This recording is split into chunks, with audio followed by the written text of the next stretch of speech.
നമസ്കാരം. നമസ്കാരം. സുരേഷ് സാറല്ലേ? ആരാണ് സാറേ? ഇത് മുഖ്യമന്ത്രിയുടെ ഓഫീസിൽ നിന്നാണ്. മുഖ്യമന്ത്രി. എൻ്റെ പൊന്നു മച്ചാനെ, നിനക്ക് ഈ കരേന്ന് മീൻ വാങ്ങിച്ച് അത് കടലിൽ കൊണ്ടിട്ട് അതിനെ വീണ്ടും പിടിച്ചിട്ട് വീഡിയോ ചെയ്ത് നല്ല രീതിയിൽ മുന്നോട്ട് പോയാൽ പോരെ. ഇത്രയും കാലം കഷ്ടപ്പെട്ടിട്ടില്ല നീ പറഞ്ഞ പരിപാടികളൊക്കെ ചെയ്തിട്ട്. നിൻ്റെ ഒരുപാട് വീഡിയോസ് ഇരുന്ന് കണ്ട ഒരാളാണ് ഞാൻ. ഇത്രയും നല്ല വീഡിയോസൊക്കെ ചെയ്തിട്ട് നിനക്ക് അതിൻ്റെ പിന്നാലെ പോയി ഇപ്പം നിൻ്റെ സ്റ്റേജ് മാറിയിട്ടുണ്ട്, വീടായി, കാറായി, എല്ലാം ആയിട്ടുണ്ട് നിനക്ക്. അതിൻ്റെ ഇടയിൽ കൂടെ നീ ഒരു മാമാ പരിപാടിക്ക് നിൽക്കേണ്ട വല്ല കാര്യം നിനക്കുണ്ടോ? ഹലോ, നമസ്കാരം. നമസ്കാരം. സുരേഷ് സാറല്ലേ? ആരാണ് സാറേ? ഇത് മുഖ്യമന്ത്രിയുടെ ഓഫീസിൽ നിന്നാണ്. മുഖ്യമന്ത്രി. അണ്ണ കടൽ മച്ചാനാണ്. പറയടാ. അണ്ണ എവിടെ ഉണ്ട്? ഞാൻ എറണാകുളത്തോടെ ആണോ? പിന്നെ വിളിച്ചത് മറ്റേ നമ്മുടെ അടൂരിലെ കേസില്ലേ, മറ്റേ ഒലീവിയയുടെ എന്തോ വീഡിയോ ചെയ്തിട്ടില്ലേ? അതെന്തുവായിരുന്നു അണ്ണ സംഭവം? എന്നോടാണ് ചോദിക്കുന്നത്? അല്ല, അണ്ണൻ വീഡിയോ ചെയ്തില്ല റിലേറ്റ് ചെയ്തിട്ട്. നീ എന്തിനാ വിളിച്ചെന്ന് പറ. അല്ല, അതെ, നമ്മുടെ ഒരു ഒന്ന് സംസാരിക്കാൻ പറ്റുമോന്ന് ചോദിക്കാൻ വേണ്ടിട്ടായിരുന്നു. നീ എന്തിന്റെ പേരിലാടാ എന്നെ വിളിച്ച്? ഞാൻ അണ്ണനുമായിട്ടുള്ള എന്റെ സൗഹൃദത്തിന്റെ നീ വിളിച്ചത് അതാ റൂട്ട് ശരിയല്ലോടാ മക്കളെ. ഞാൻ പറഞ്ഞുതരാം എന്താ കാര്യം. കാണാൻ പറ്റുമോ നേരിട്ട് നാളെ? എവിടെ മക്കളെ? എവിടെ? നീ നല്ല യൂട്യൂബർ. നീ ഭയങ്കര കഷ്ടപ്പെട്ട് ഈ മേഖലയിൽ നിൽക്കുന്ന ഒരാളാണ്. നീ എനിക്ക് ടൂക്കാൻ നിൽക്കരുത്, അത് ഭയങ്കര മോശമാണ്. അണ്ണൻ പറഞ്ഞതിന്റെ പേര് എന്നെ വിളിക്കരുത്. തെറ്റാണ്. നീ ചെയ്തത് തെറ്റാണ്. നീ ഉള്ള ഇഷ്ടം കളയല്ലേ. എനിക്ക് നിന്നെ എന്നെ ഇഷ്ടമെന്നറിയോ? എനിക്ക് അതൊക്കെ ഓക്കെയാണ്. നിന്നെ എനിക്ക് എന്ത് ഇഷ്ടമാണെന്നറിയോ? ഇഷ്ടത്തിന്റെ അത് ചെയ്യാൻ പാടില്ല. നീ എന്നെ എന്നോട് അങ്ങനെ സംസാരിക്കുന്നത് വളരെ തെറ്റാണ്. അത് വളരെ നീ ഓർത്തു നോക്ക്. ചേട്ടന് കുറെ വർഷമായില്ലേ ഈ മേഖല കഷ്ടപ്പെട്ട് പൈസ ഉണ്ടാക്കാൻ വേണ്ടി നിൽക്കുന്ന ഒരാളല്ലല്ലോ. ഇവിടെ അനുഭവിച്ചാലോ ആ സ്നേഹം നീ എന്നോട് കാണിക്കേ. എനിക്ക് എത്ര എന്നോട് പറയാനുള്ളു. നീ കൊച്ചി വരെ വിളിക്കേ. നീ എറണാകുളം വരെ വിളിക്കാൻ നമുക്ക് കാണാം കേട്ടോ. ഇങ്ങനെയുള്ള കാര്യങ്ങൾക്ക് ഇനി മേലെ വിളിക്കരുത്. കാരണം ഇനി കാണും നമ്മൾ നേരിട്ട് എന്തെങ്കിലുമൊക്കെ കണ്ടേക്കാം. അപ്പം ആ സ്നേഹം നിലനിൽക്കണ്ടേ?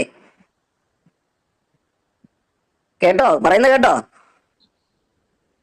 ഹലോ, നമ്മള് വിളിച്ചപ്പോ അതല്ല, നിന്നോട് ഞാൻ പറഞ്ഞേ കേട്ടാ മതി. എന്നെക്കാൾ ഒരുപാട് പ്രായക്കുറവാ നീ. അതുകൊണ്ട് നീ അത് പറയുന്നേക്ക്. യൂട്യൂബും ഇതൊക്കെ നിൽക്കും. പക്ഷെ അതിനപ്പുറമൊക്കെ ഉള്ള കുറെ മനുഷ്യൻ ജീവിച്ചു പറഞ്ഞ കുറെ ചുറ്റുപാടുകളൊക്കെ ഉണ്ട്. അതൊക്കെ ഓർത്തോണ്ട് കളിക്കുക. നമ്മുടെ ഒലീവിയ ജോബ് തട്ടിപ്പിനെ പറ്റി എല്ലാവർക്കും അറിയാം അല്ലേ? ആൾക്കാരെ പറ്റിച്ച് പണിയെടുപ്പിച്ച് പൈസ ഉണ്ടാക്കിയ ഒരു ടീമിനെ പറ്റി എല്ലാവർക്കും അറിയാം. എന്താണെങ്കിലും അവർക്ക് വേണ്ടി വക്കാണത്ത് പറയാൻ വന്നിട്ടുള്ളതാണ് നമ്മുടെ മച്ചാൻ. എന്ത് കണ്ടിട്ടാണെന്ന് തമ്പുരാൻ അറിയാം. മച്ചാൻ്റെ സ്റ്റേജ് മാറിയിട്ടുണ്ട്, നമുക്ക് എല്ലാവർക്കും അറിയാം. നമ്മൾ അടുത്തടുത്ത് കാണുന്ന വീഡിയോസ് നമുക്ക് എല്ലാവർക്കും അറിയാം. നല്ല കാര്യം. ഒരുപാട് ബുദ്ധിമുട്ടിയിട്ടും ഈ ഒരു അവസ്ഥയിലൊക്കെ എത്തിയ ഒരാളാണ് നമ്മുടെ ഈ പറഞ്ഞ മച്ചാൻ. അപ്പം പുള്ളി കഴിഞ്ഞ ദിവസം ഈ സൂരജ് പാലാക്കാരൻ ഈ ഒലീവിയക്കെതിരെ ഒരു വീഡിയോ ഇട്ടിരുന്നു. എതിരെ എന്നല്ല, അവിടുത്തെ അവസ്ഥകളെയും അവിടുത്തെ പിള്ളേരെയും കൂടെ വെച്ചിട്ട് അവരുടെ തന്നെ ആ ഒരു മറ്റേ സൗദത്തിൻ്റെ ഫ്രണ്ടിൽ വെച്ചിട്ടായിരുന്നു ആ വീഡിയോ വന്നിരുന്നത്. അപ്പോൾ ആ വീഡിയോ വന്ന സമയത്ത് അടുത്ത ദിവസം നമ്മുടെ സൂരജ് പാലാക്കാരന് കടൽ മച്ചാൻ വിളിച്ചിട്ടാണ് അനുനയിപ്പിക്കാനുള്ള ട്രൈ ചെയ്തത്. ഒരു കോംപ്രമൈസ് ടോക്ക്. ഈ കോംപ്രമൈസ് ടോക്ക് സൂരജ് പാലാക്കാരന് വേണ്ടി മാത്രമല്ല കേട്ടോ. പുള്ളി അതിന് നൈസായിട്ടിട്ട് എന്താ പറയുക, ചെകിട അടിച്ചിട്ട് അവനെ തിരിച്ചു വിട്ടിട്ടുണ്ട് നമ്മുടെ കടൽ മച്ചാനെ. എന്തിൻ്റെ പേരിലാണെങ്കിലും നീ കഷ്ടപ്പെട്ടിട്ടല്ലേ ഈ അവസ്ഥയിലോട്ട് എത്തിയത്.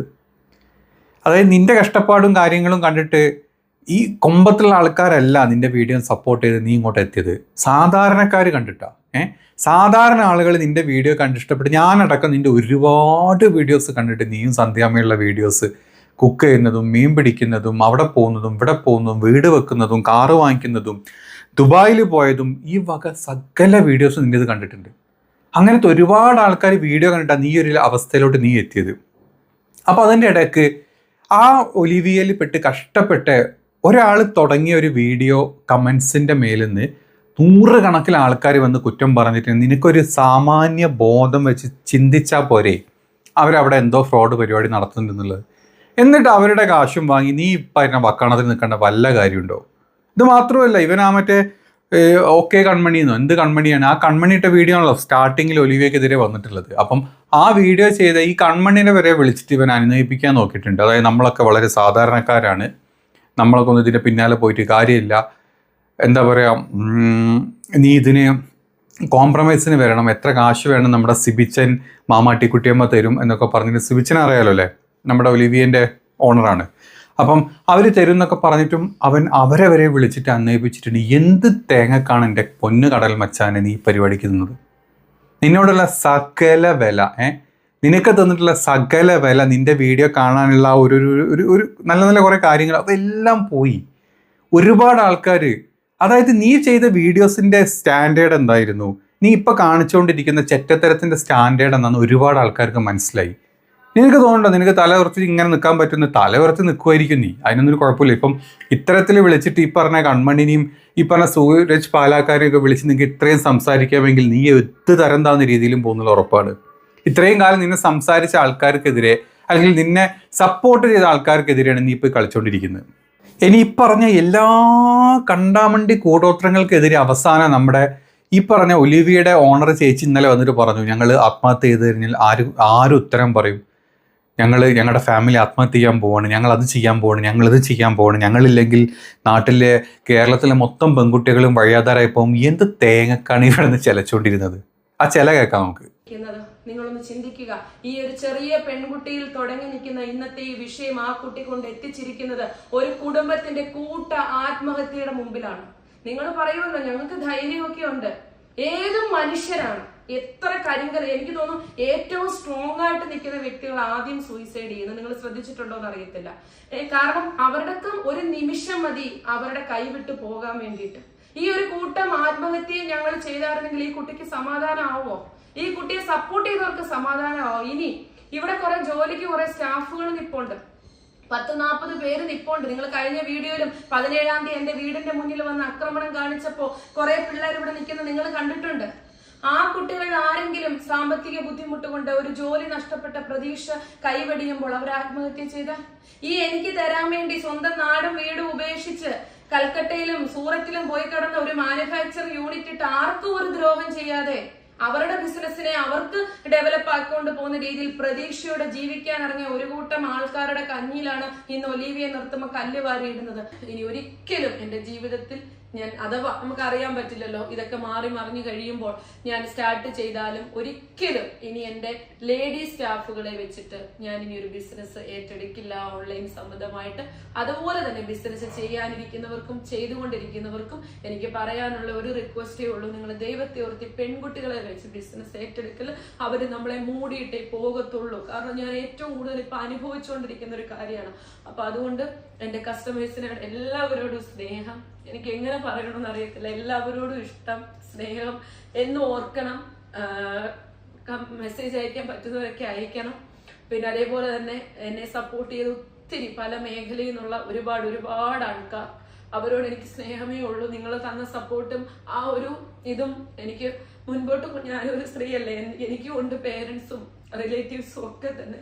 അപ്പൊ അവരൊക്കെ സമൂഹത്തിൽ നേരിടേണ്ട ഒത്തിരി ബുദ്ധിമുട്ടുകളാണ്. അതേപോലെ തന്നെ എന്റെ ഹസ്ബൻഡിന്റെ ഒക്കെ ഫാമിലിയിലോട്ടൊക്കെ അവരൊക്കെ നല്ല രീതിയിൽ ഓരോ മേഖലകളിൽ പ്രവർത്തിക്കുന്നവരാണ്. അവരൊന്നും ഞങ്ങളുമായിട്ടൊക്കെ ചിലര് 10-14 വർഷങ്ങളായിട്ട് പോലും മിണ്ടാതിരിക്കുന്ന വ്യക്തികളുണ്ട്. അതേപോലെ തന്നെ അവരെയൊക്കെ ഈ ഒരു ഇഷ്യൂലോട്ട് പിടിച്ചിട്ട് അവരുടെ കുപ്പായത്തിനെ പോലും കരിവാരി തേക്കുന്ന രീതിയിലേക്കൊക്കെ ഇത് മുന്നോട്ട് പോകുമ്പോ ഞങ്ങള് കാരണം എന്തിനാണ്? ഞങ്ങൾ 10 പേർക്ക് ജോലി കൊടുത്തു എന്നുള്ള കാരണത്താൽ ഞങ്ങൾ കാരണം അവരൊക്കെ ക്രൂശിക്കപ്പെടുന്നത് എന്തിനാണ്? അവരൊക്കെ അവരുടേതായിട്ടുള്ള മേഖലകളിൽ നല്ല രീതിയിലുള്ള പ്രാഗൽഭ്യവും കാണിച്ച് പേരും എടുത്തു പോകുന്ന ആൾക്കാരാണ്. അപ്പൊ ഒരിക്കലും ഞങ്ങൾ അവരോടൊക്കെ ചെയ്യുന്ന ദ്രോഹമാണ്. കാരണം തെറ്റ് ചെയ്യാതെ സമൂഹത്തിൽ ക്രൂശിക്കപ്പെടുന്നവർക്ക് വേദന ഉണ്ടാകത്തുള്ളൂ, മനസ്സിലായില്ലേ? അപ്പൊ അതുകൊണ്ട് എന്തെങ്കിലും ഒരിക്കൽ ഒലിവിയുടെ ശരി സമൂഹം മനസ്സിലാക്കുന്ന ദിവസം വരുമായിരിക്കും എന്ന് ഞാൻ പറയുന്നു. കൂടുതൽ ദൈവത്തിനെ മാത്രം നിങ്ങൾ കളിയാക്കുന്ന, പുച്ഛിക്കുന്ന, വീടിന്റെ മുന്നിൽ ഷോ കാണിക്കാൻ വെച്ചേക്കുക എന്ന് പറഞ്ഞ് സമ്മതിച്ചു, എല്ലാം സമ്മതിച്ചു. നിങ്ങൾ പറഞ്ഞ എല്ലാ കാര്യങ്ങളും ഞാൻ അക്സെപ്റ്റ് ചെയ്യുവാണ്. എനിക്ക് നിങ്ങളോടൊന്നും തിരിച്ച് പറയാനായിട്ടില്ല. എല്ലാവരോടും എനിക്ക് ഏറ്റവും കൂടുതൽ നന്ദി പറയാനുള്ളത് കൺമണിയോടാണ്. കാരണം പറയാനായിട്ട് വാക്കുകളില്ല. കാരണം എന്തെങ്കിലും മോളെ ദൈവം എന്ന് പറയുന്നൊരു ശക്തി ഉണ്ടെങ്കിൽ, കർമ്മ എന്ന് പറയുന്ന ഒരു കാര്യം ഉണ്ടെങ്കിൽ, ഇത്രയും പേരുടെ കണ്ണുനീര് നിന്റെ തലമേൽ അത് എത്തിയിരിക്കും. അത് മാത്രമേ ഞാൻ പറയൂ. ഇവര് പറഞ്ഞതൊക്കെ കേട്ടാ തോന്നും കേരളത്തിലെ മൊത്തം പെമ്പിള്ളേർക്ക്, അതായത് നമ്മുടെ കേരളത്തിലെ സംസ്ഥാനത്തിലെ മൊത്തം പെമ്പിള്ളേർക്ക് ജോലി കൊടുത്ത് അവരുടെ ജീവിതം, അവരെ കുടുംബത്തെ പോറ്റിക്കൊണ്ടിരുന്നത് ഒലിവിയ എന്ന് പറഞ്ഞ ഈ ഒരു ഇത്തുകണ്ണിയാൻ തോന്നിപ്പോ. അമ്മ അതിൽ വർത്താനാണ് പറയുന്നത്. എൻ്റെ പൊന്നുമങ്ങളെ, നിങ്ങൾക്കെതിരെ അല്ലെങ്കിൽ നിങ്ങളുടെ ഹസ്ബൻഡിനെതിരെ, നിങ്ങളുടെ സ്ഥാപനത്തിനെതിരെ ഒരുപാട് ആൾക്കാർ, 100 കണക്കിൽ ആൾക്കാർ സംസാരിച്ചിട്ടുണ്ടെങ്കിൽ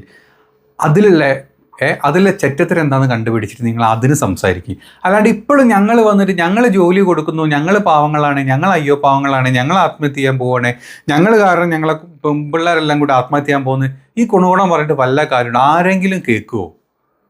നിങ്ങൾക്ക് ബോധമില്ല. നിങ്ങൾ ആത്മഹത്യ ചെയ്താൽ നിങ്ങളങ്ങ് ആത്മഹത്യ ചെയ്ത് പോകുക, അത്രേ ഉള്ളൂ. ആ ഒരു ഗ്രൂപ്പ് നിങ്ങൾ നിങ്ങൾ ഈ നാട്ടിൽ ചെയ്ത് കാണിച്ചു കൂട്ടിയിട്ടുള്ള എല്ലാ വകതിരിവുകളും എല്ലാ ചെറ്റത്തരങ്ങളും അതോടെ തീർന്നു ആൾക്കാർ വിചാരിക്കുള്ളൂ. ആരും നിങ്ങളെ സപ്പോർട്ട് ചെയ്ത് വരാൻ പോകുന്നില്ല. നിങ്ങൾക്കെതിരെ ഇത്തരം ആരോപണങ്ങളും കാര്യങ്ങളും കൊണ്ട് നിങ്ങൾക്കെതിരെ ആൾക്കാർ സംസാരിക്കുള്ളൂ. അല്ലാണ്ട് ഒരു രീതിയിൽ നിങ്ങളെ സപ്പോർട്ട് ചെയ്യാൻ പോകുന്നില്ല. നിങ്ങൾ ഇങ്ങനത്തെ വെല്ലുവിളികൾ നടത്തിക്കൊണ്ട് പോയെങ്കിൽ പോയി. ആ ഒലീവിയ പൊട്ടിപ്പോയി. അതിൽ ചെറ്റത്തരം കാണിച്ചിട്ട് ആൾക്കാരിടക്ക് അത് പറഞ്ഞ് നടക്കാനുള്ള ബുദ്ധിമുട്ടുകൊണ്ട് ഒലീവിയ പൊട്ടിപ്പോയി. ഇത്രേ ആൾക്കാർ പറയുള്ളൂ. അല്ലാണ്ട് ആൾക്കാർ കേരളക്കാരെ ഒന്നടങ്കം ഒലീവിയനെ കൊന്നു എന്നൊന്നും ആരും പറയാൻ പോകുന്നില്ല. അത് നിങ്ങൾ ആദ്യം മനസ്സിലാക്കണം. ഈ പറഞ്ഞ പെൺപിള്ളേർക്ക് നിങ്ങളുടെ ഒലീവിയയിലല്ലേ 100 കണക്കിൽ സ്ഥാപനങ്ങൾ നമ്മുടെ നാട്ടിലുണ്ട്. അവർക്ക് ജോലി കിട്ടും. ഒരു ബുദ്ധിമുട്ടും കഷ്ടതകളും അനുഭവിക്കാണ്ട് അവർക്ക് നല്ല രീതിയിൽ ജോലി ചെയ്ത് പോകാൻ പറ്റും. നിങ്ങളെപ്പോലെ നിങ്ങളുടെ ഹസ്ബൻഡിൻ്റെ എന്താ പറയുക, ഈ കിന്നാരത്തരങ്ങളും കാര്യങ്ങളൊന്നും കഷ്ടപ്പെട്ട് ടാർഗറ്റുകൾ കൊടുത്ത് ഫോണ് വാങ്ങിച്ച് വെച്ച് സ്വന്തം കാശ് കൊണ്ട് ഫോണ് വാങ്ങിച്ച് ടാർഗറ്റ് കൊടുത്ത് ആൾക്കാരെ വിളിച്ച് ഇങ്ങനത്തെ ഒരു പരിപാടി ഇല്ലാണ്ട് നല്ല രീതിയിൽ ജോലി ചെയ്തും പോകാൻ പറ്റും അവർക്ക്. അപ്പോൾ നിങ്ങൾ അത് മനസ്സിലാക്കണം. അപ്പോൾ എൻ്റെ മച്ചാനും മച്ചമ്പിയും മച്ചിനി എല്ലാവരും കൂടെ കാണിക്കുന്ന ചെറ്റത്തരങ്ങളുണ്ടല്ലോ, എൻ്റെ പൊന്നു കടൽ മച്ചാനെ, നിൻ്റെ മാമ പരിപാടി ഉണ്ടല്ലോ, അങ്ങ് മാക്സിമത്തിലെത്തിപ്പോയി. വളരെ തെണ്ടിത്തരായിപ്പോയി.